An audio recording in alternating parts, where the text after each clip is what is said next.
Order entry in Viewpoint Plus. Because of the enhanced functionality in Viewpoint Plus, order entry can be done from multiple screens. We have already seen how you can enter an order from your watch list simply by clicking next to the share name.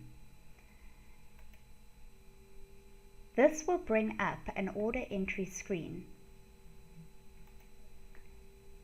You can do the same from your depth screen by simply selecting buy and sell next to the price.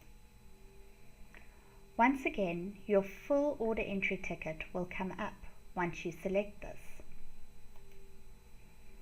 For quick order entry, you can also select from the widget menu to replace the widget and simply enter a buy order ticket.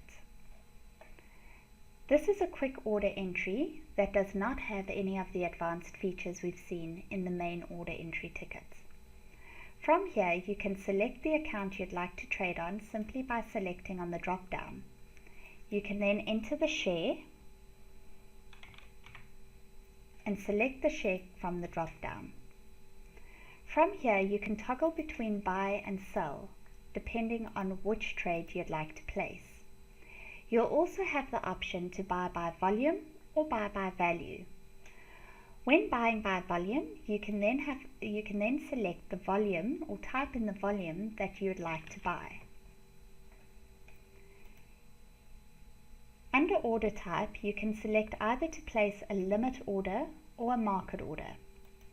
If you select a market order, the order will go into the market immediately and trade with the best offers at the current offered price. If you select a limit order, you will be able to specify the price at which you'd like to purchase these shares.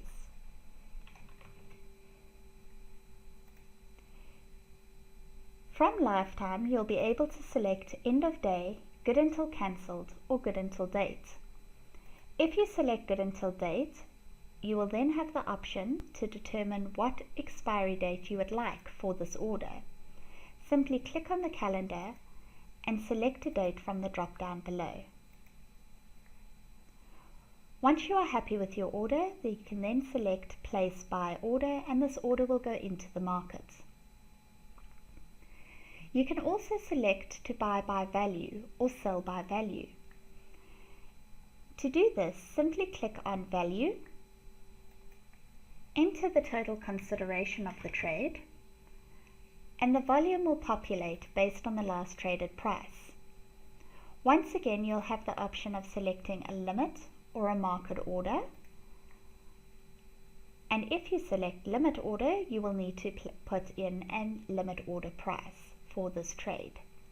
You'll also be able to select end of day, good until cancelled, or good until date as your expiry lifetime.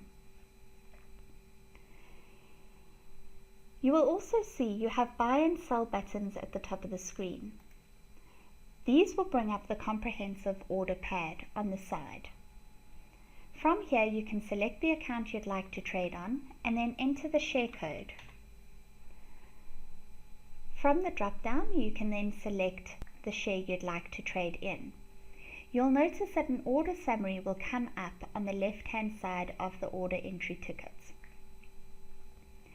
You can either proceed with simply entering a normal buy or sell order by following the same process we used in our quick order ticket screen.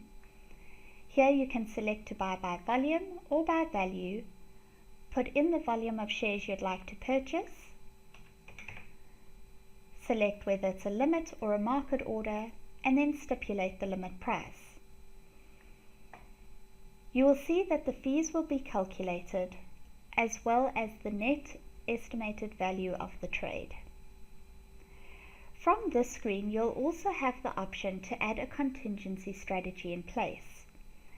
A contingency strategy allows us to set up conditions that must be met in order for this order to go into the market.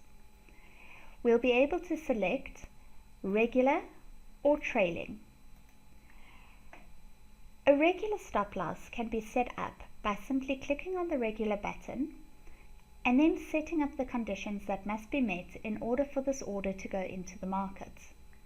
We can select the price base either as the bid, the ask, or the last.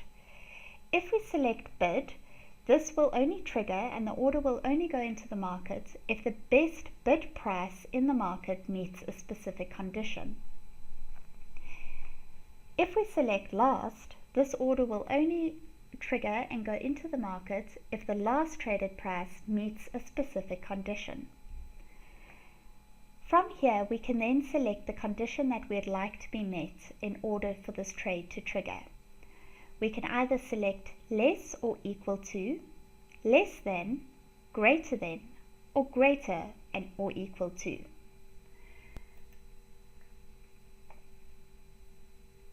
We then have the option of either stipulating points or price. If we select price, we can simply type in the price at which we would like this order to trigger and go into the market. If we select points, we will need to enter the number of points in cents per share away from the last traded price that the share needs to move in order for this order to go into the market. The conditions of our regular contingency strategy are as follows.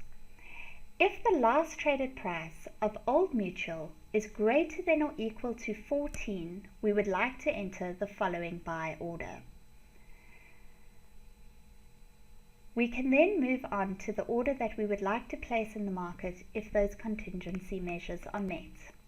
We can enter our volume, stipulate whether it is a limit order or a market order, and stipulate our limit price. You will be able to see a summary of your contingency as well as the order that will go into the market if those contingencies are met on the left-hand side. As you can see here, it states, if the last traded price of Old Mutual is greater or equal to 14 Rand, then we will buy 100 Old Mutual at a limit of 14.10. Once we are happy with this order, we can simply place buy order and it will go into the market.